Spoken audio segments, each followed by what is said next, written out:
নমস্কার বন্ধুরা, shout with Dipanjan চ্যানেলে আপনাদের সকলকে স্বাগত জানাই। আপনারা শুনছেন স্বামী দেবেন্দ্রানন্দ বিরচিত দেবী মানবী সারদা। আজ অষ্টম পর্ব। চলুন আজকের পর্বটি আমরা শুরু করি।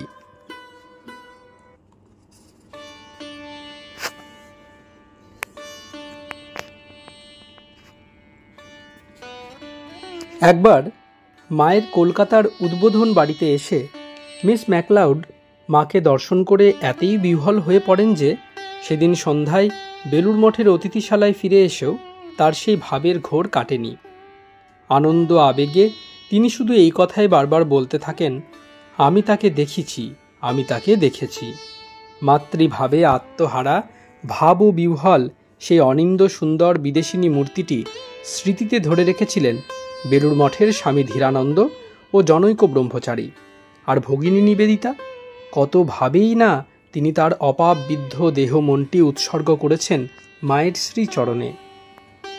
চরিত্র মাধুর্যে, পাণ্ডিত্যে, বৈরাগ্যে, ভারতপ্রেমে তিনি তখন রবীন্দ্রনাথ, জগদীশচন্দ্র প্রভৃতি এমন বহুজনের শ্রদ্ধার পাত্রী। কিন্তু মায়ের কাছে তার অভিব্যক্তি অতি সরলা একটি বালিকার মতোই, যে বালিকাটি মা বলতে অজ্ঞান। মায়ের স্মৃতি বিজড়িত সামান্য একটি বস্তুও তার কাছে প্রেম ও পুণ্যের প্রতীক। ভগিনী নিবেদিতা শ্রী শ্রী মায়ের সান্নিধ্যে এলে প্রাচ্য পাশ্চাত্যের আবরণটি উঠে গিয়ে এক স্বর্গীয় সুষমাময় পরিবেশের সৃষ্টি হয়। নিবেদিতার মুখখানি ধরে আদর করেন সারদা দেবী, চিবুকে আগুল কটি বুলিয়ে চুমা খান, নানান প্রশ্ন করেন। কিন্তু বলবার কথা যে অনেক, আর মায়ের কাছে মুখের কথা কিছুই না, মনের কথা সব তিনি ধরে ফেলেন, ঠিক আসল জায়গায় হাত দেন। মা তার মনের কথা আঁচ করুন, নিবেদিতা চোখ বুজে চুপ করে বসে আছেন। দুজনের মধ্যে কোনো আড়াল তো নেই। দিনে দিনে মায়ের সঙ্গে খানিকটা সময় কাটানো নিবেদিতার অভ্যাস হয়ে দাঁড়ালো। সময়ের মাত্রা যত পারেন বাড়িয়ে নেন। কোনো বাঁধা ধরা নিয়মও নেই, দিনের যে কোনো সময় হোক এলেই হলো।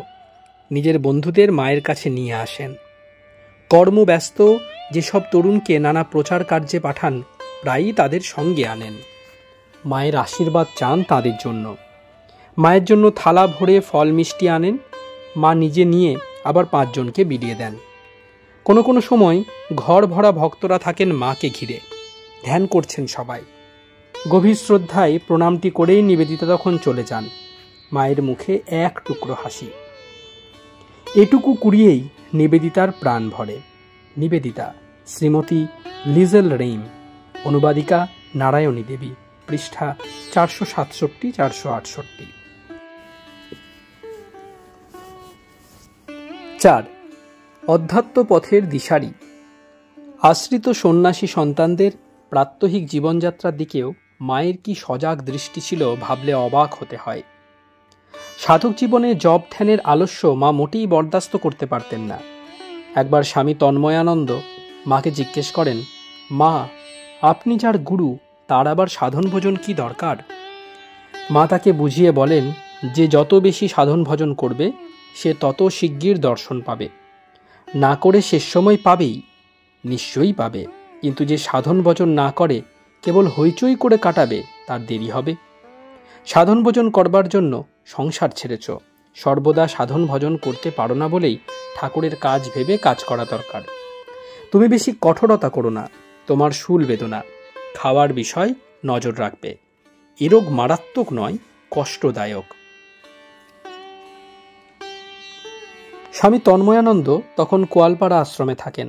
আশ্রমের আর্থিক অনটনের জন্য তাকে নিজে হাতেই অনেক কাজকর্ম করতে হতো, এমনকি রান্নাঘর পরিষ্কার করা ও হাঁড়ি মাজা পর্যন্ত। তার ফলে একসময় তিনি হাতে হাজার জন্য বড়ই কষ্ট পাচ্ছিলেন। এই সময় একদিন তিনি জয়রামবাটিতে মায়ের কাছে এলে মা তার শারীরিক অবস্থার কথা জিজ্ঞাসা করেন, কি গো, ভালো আছো তো? স্বামী তন্ময়ানন্দ, বড় ভালো নয়। মা, কেন, আবার কি পেটে বেদনা হচ্ছে নাকি? স্বামী তন্ময়ানন্দ, না মা, বেদনা হয় না বটে, কিন্তু হাতে হাজা ধরেছে, দুবেলা হাঁড়ি মাজতে হয়। মা, টকের জ্বালায় পালিয়ে এসে তেঁতুলতলায় বাস। কোথায় সংসার ছেড়ে এসে ভগবানের নাম করবে, না কেবল কাজ। আশ্রম হলো দ্বিতীয় সংসার, লোকে সংসার ছেড়ে আশ্রমে আসে, কিন্তু এমন মোহ ধরে যায় যে আশ্রম ছেড়ে যেতে চায় না। তোমার শরীর ভালো নয়, তুমি ডহরকুণ্ডুতে যাও, যতটা পারো ছেলে পড়াবে আর ধ্যান ভজন করবে। স্বামী তন্ময়ানন্দ: মা, আমার ইচ্ছা কোনো জায়গায় গিয়ে সাধন ভজন করি, কিন্তু শরীর ভালো নয়।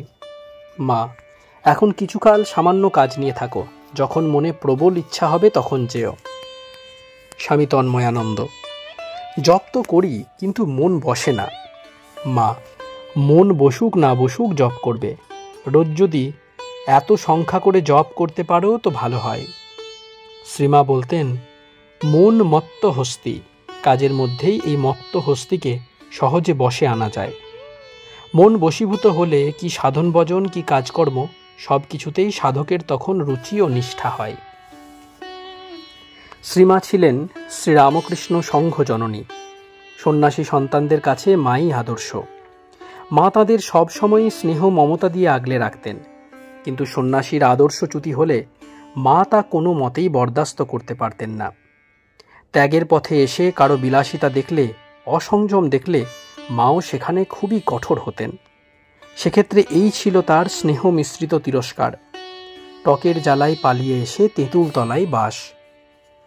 একবার জনৈক সাধু একটি অবাধ্য ভৃত্যকে রাগের বশে চপেটাঘাত করেন।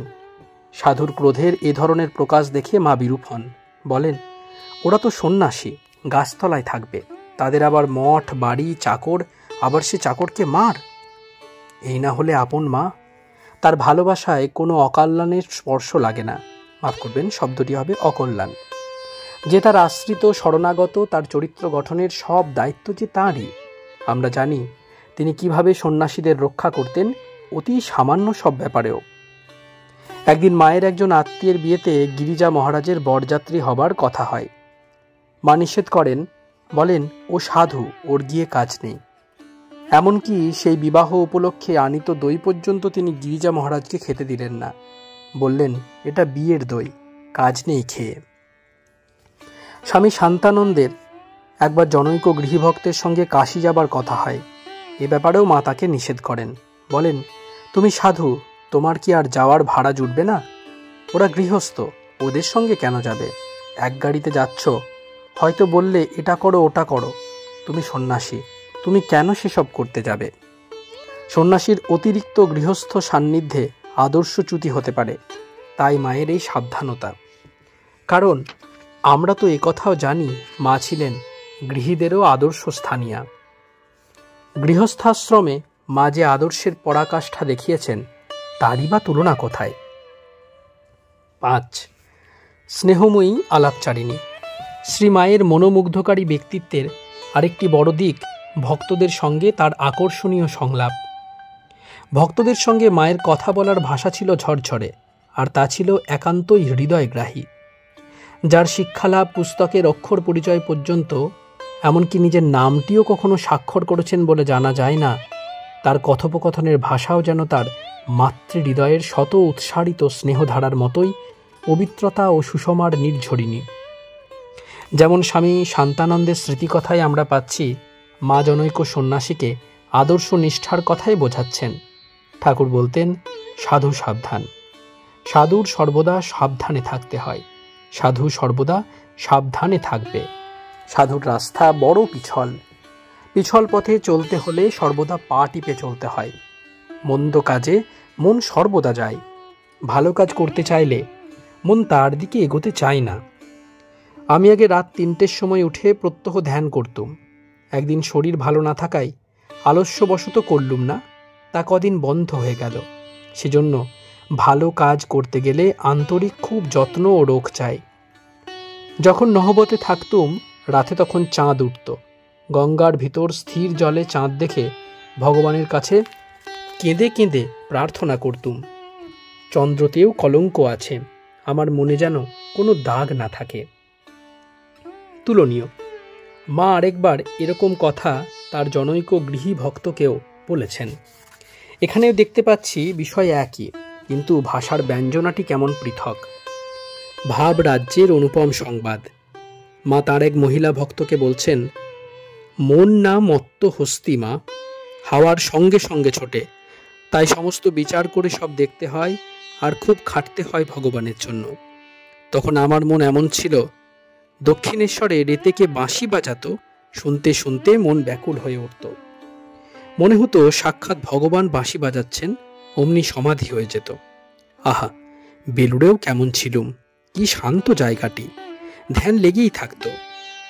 এ তো হলো তারই সাধনার জগৎ, তারই মনোরাজ্যের দুর্লভ এক ভাষাচিত্র। কিন্তু ব্যবহারিক জগতেও তার ভাষা বহুজনের আলাপচারিতার মাঝেও কেমন দ্বিধাহীনভাবে তরতরিয়ে বয়ে যেত, এখানে তারই কিছু নমুনা দিচ্ছি। প্রথম বিশ্বযুদ্ধের অব্যবহিত পরে দেশের দুঃখ কষ্টের প্রসঙ্গে স্বামী শান্তানন্দ। ইনফ্লুয়েঞ্জাতে শুনেছি 60 লক্ষ লোক মরেছে, ধান চাল সব দুর্মূল্য, লোকের বড় কষ্ট। মা: হ্যাঁ বাবা, লোকে খেতে পাচ্ছে না, আবার যার ঘরে ছেলে পিলে আছে তার আরও কষ্ট। এই তো কষ্ট আরম্ভ হয়েছে।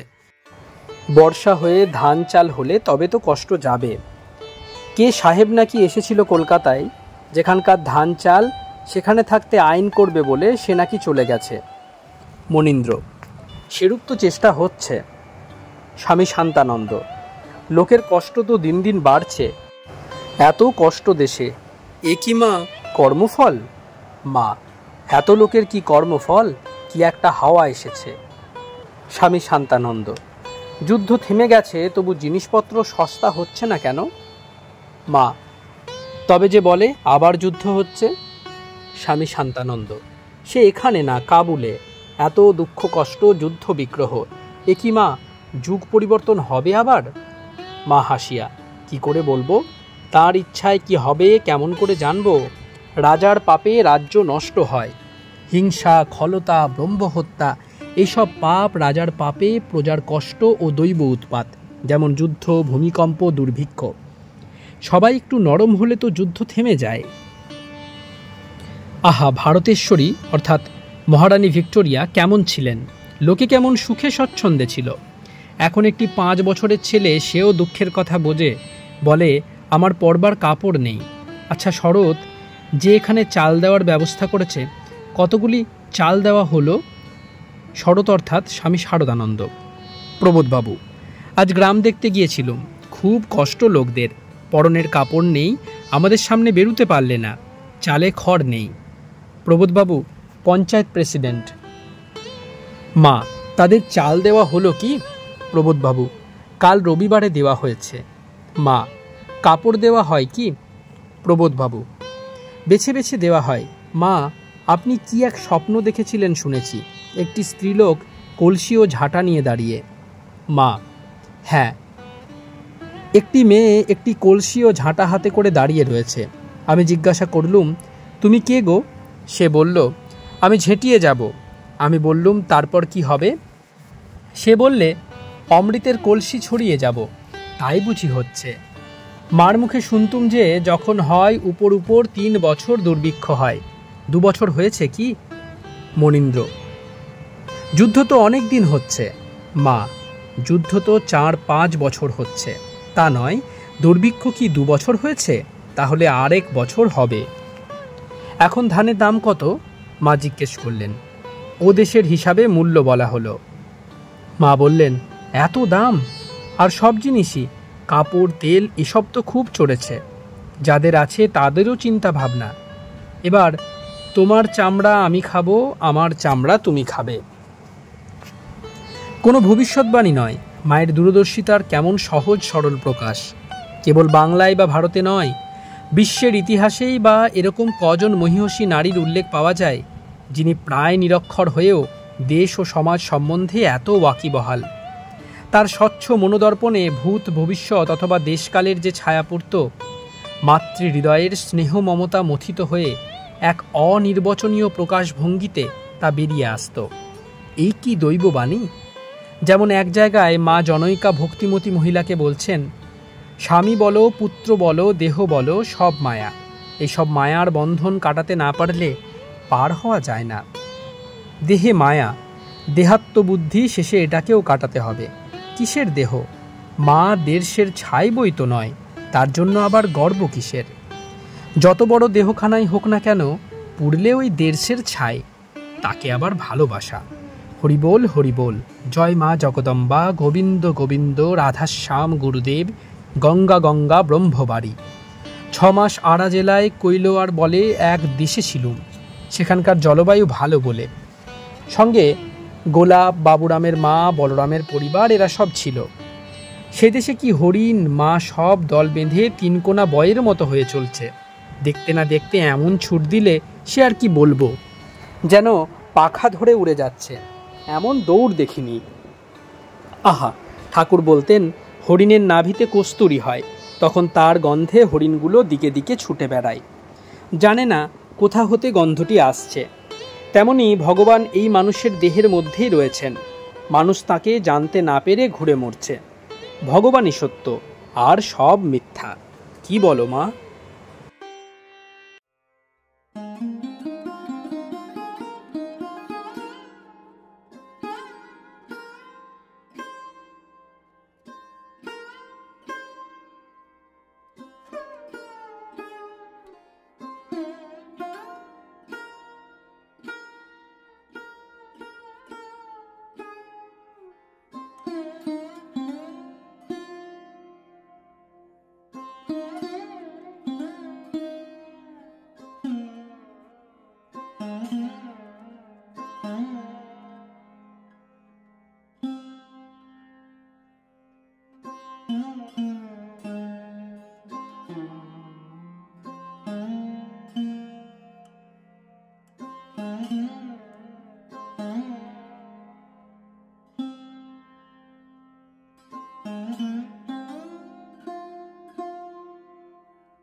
আপনারা শুনছিলেন স্বামী দেবেন্দ্রানন্দ বিরচিত দেবী মানবী সারদা। আজ 8ম পর্বটি আপনাদের কাছে পরিবেশন করলাম। আমাদের ভিডিওগুলি কেমন লাগছে আমাদের জানান। কোনো সাজেশন থাকলে তাও অবশ্যই জানাতে পারেন। আমাদের ভিডিওগুলি লাইক করুন, শাউট উইথ দীপাঞ্জন চ্যানেলটি সাবস্ক্রাইব করুন এবং প্রতিনিয়ত বিভিন্ন আপডেট পাওয়ার জন্য বেল আইকনটি অবশ্যই প্রেস করবেন। অনেক অনেক ধন্যবাদ। নমস্কার, ভালো থাকবেন। জয় ঠাকুর, জয় মা, জয় স্বামীজি।